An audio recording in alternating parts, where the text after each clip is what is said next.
دوستان عزیزم، درود و مهر. امیدوارم حال دلتون عالی باشه. این ویدیو مختص کسایی که سینه مرغ دوست ندارن با این روش مطمئنم عاشقش میشن. فقط کافیه یه بار امتحانش کنید. حالا جعفری که داریم کاملا خردش میکنیم و بعد از اون سینه مرغ به صورت نواری برش بزنید و سینه مرغ بریزید داخل ظرفی و بهتون پیشنهاد میکنم دست به کار بشیم و این غذای خوشمزه رو درست کنید که مطمئنم همه عاشقش میشن. و بعد از اون نمک، پودر گشنیز، پاپریکا، پودر گوجه، آویشن، پودر سیر و روغن کنجد. ببینید شما میتونید از هر نوع روغنی که دوست دارین استفاده بکنید. این دیگه کاملا سلیقه‌ایه. و جعفری خرد شده رو به این مواد اضافه میکنیم.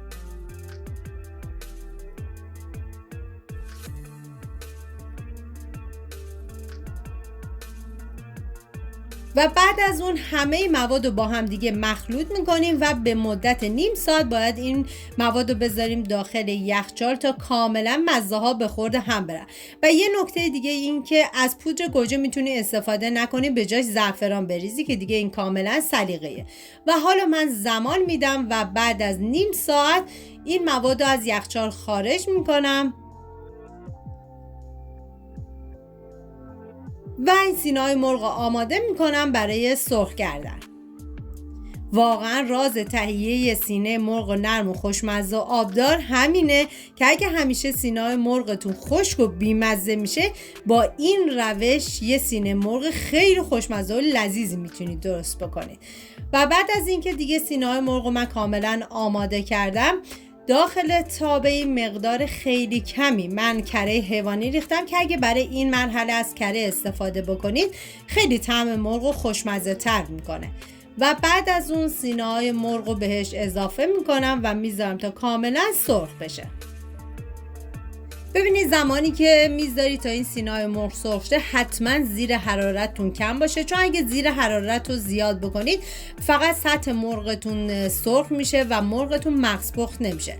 پس حتما زیر حرارت کم باشه و بعد از اون دوباره من برمیگردونم تا سمت دیگه سینه مرغم کاملا سرخ بشه.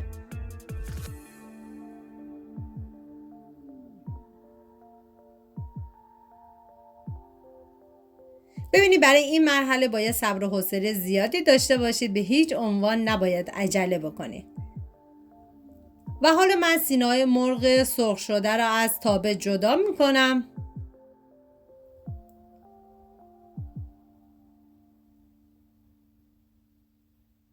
و الباقی سینه‌های مرغ را میذارم داخل تابه تا کاملا سرخ بشه. و بعد از اون من برای این مرحله از گوجه گیلاسی استفاده کردم که میذارم دیگه کاملا سرخ بشه. و بعد از اون این غذا خوشمزه رو میتونید در کنار یه برنج زعفرونی نوش جان کنید. اینم از غذای خوشمزه ما. امیدوارم درست کنید، در کنار خانواده از خوردنش لذت ببرید. ممنون از همراهی همیشگیتون. تا یه خوشمزه دیگر، بدرود.